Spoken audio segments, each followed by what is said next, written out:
कामचोर बहू। कांता बहन की 2 बहुएं थीं, बड़ी कल्पना और छोटी प्रिया।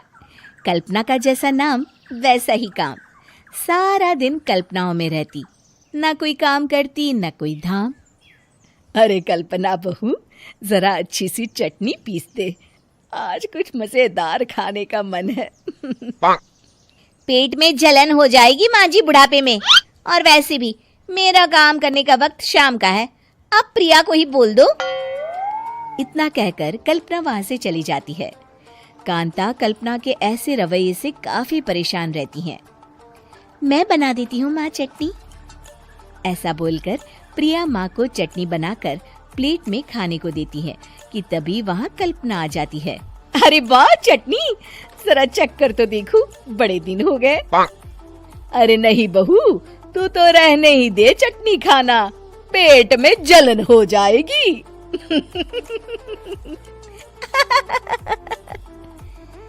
इतना कहकर कांता और प्रिया दोनों हंसने लगते हैं। कल्पना सारा दिन या तो मोबाइल में यूट्यूब देखती या फिर सोती रहती। उसका कमरा भी बिखरा और गंदा रहता।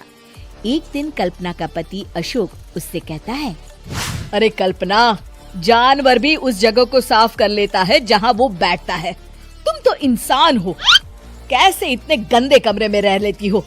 देखो सारा सामान यहाँ वहाँ बिखरा पड़ा है।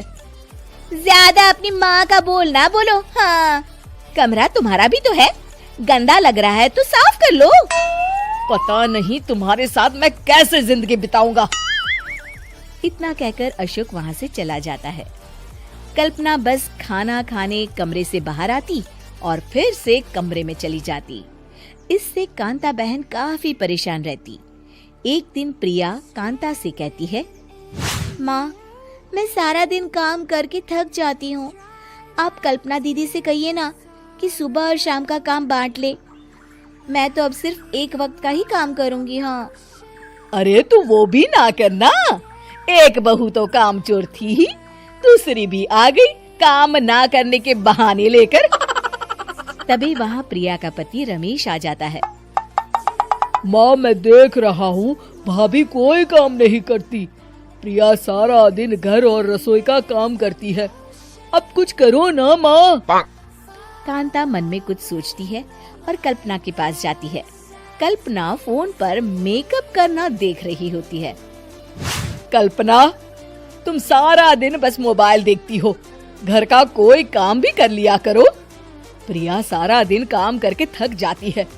आज से मैंने फैसला किया है, एक वक्त का काम तुम करोगी, सुबह का खाना तुम बनाओगी और रात का प्रिया। आप लोगों ने काम को हवा बना रखा है। अरे पता नहीं थोड़ा सा ज्यादा काम करने में आप लोग घबरा क्यों जाते हैं। और हाँ, बहुत ज्यादा प्रिया की तारीफ मत करिए मेरे सामने, बड़ी बहू तो मैं ही रहूंगी। मैं कुछ नहीं जानती, कल सुबह मुझे वक्त से खाना चाहिए, रसोई में आ जाना, वरना कल से तुझे खाना नहीं मिलेगा। अगली सुबह कल्पना रसोई में नहीं आती है। वो देर से सोकर उठती है और बाहर आकर कहती है, अरे भूख लगी है, आज खाने में क्या है? इतनी देर हो गई, आज किसी ने मुझे उठाया भी नहीं, पता नहीं कहाँ है सब। कल्पना को घर में कोई नहीं दिखता। वो रसोई की तरफ जाती है जहाँ बड़ा सा ताला लगा होता है। अरे रसोई में ताला? ओ, मैं तो भूल ही गई थी। माँ ने आज से सुबह का खाना मुझे बनाने को कहा था। हे भगवान, इतने लोगों का खाना बनाना क्या आसान है? तभी घर के सारे सदस्य बाहर से वापस आते हैं। वाह माँ जी, मजा आ गया छोले भटूरे खाकर। मेरे मुंह में तो अभी भी स्वाद आ रहा है। अरे कल्पना, तेरे भरोसे रहते तो हम तो भूखे ही रह जाते।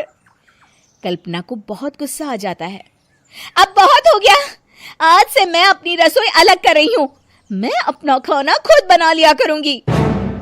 कल्पना अपनी रसोई अलग कर लेती है, पर आए दिन उसका देर से उठना और काम न करने की आदत से वो भूखी ही रह जाती थी।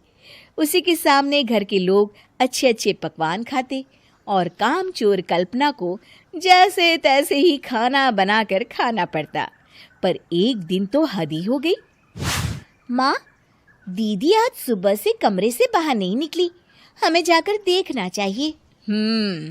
सो रही होगी कामचोर कहीं की, पर तुम कहती हो तो चलो देख लेते हैं उसे। कल्पना कमरे में पेट पकड़कर बैठी होती है। हाय मेरा दर्द, पेट दर्द के मारे मर रही हूँ मैं।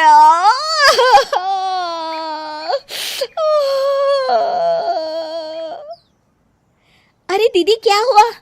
पेट में दर्द क्यों हो रहा है? डॉक्टर को दिखाया आपने? माँ। कल्पना खड़ी होती है और माँ जी के पास आती है। मुझे माफ कर दीजिए, अब से मैं सारे काम में मदद करूंगी, कभी आलस और काम चोरी नहीं करूंगी। हाँ वो तो ठीक है, लेकिन अचानक क्या हो गया जो तू काम करने को तैयार हो गई? कामचोर कल्पना। माँ, लगातार बासी और उल्टा पुल्टा खाना खाने के कारण मेरे पेट में इन्फेक्शन हो गया है। काम न करना पड़े इसलिए मैं 2 दिन का खाना एक दिन ही बना लेती थी। बासी और खराब खाना खाने के कारण लेने के देने पड़ गए। पेट में दर्द हो रहा है। चलो अच्छा हुआ, देर आए दुरुस्त आए।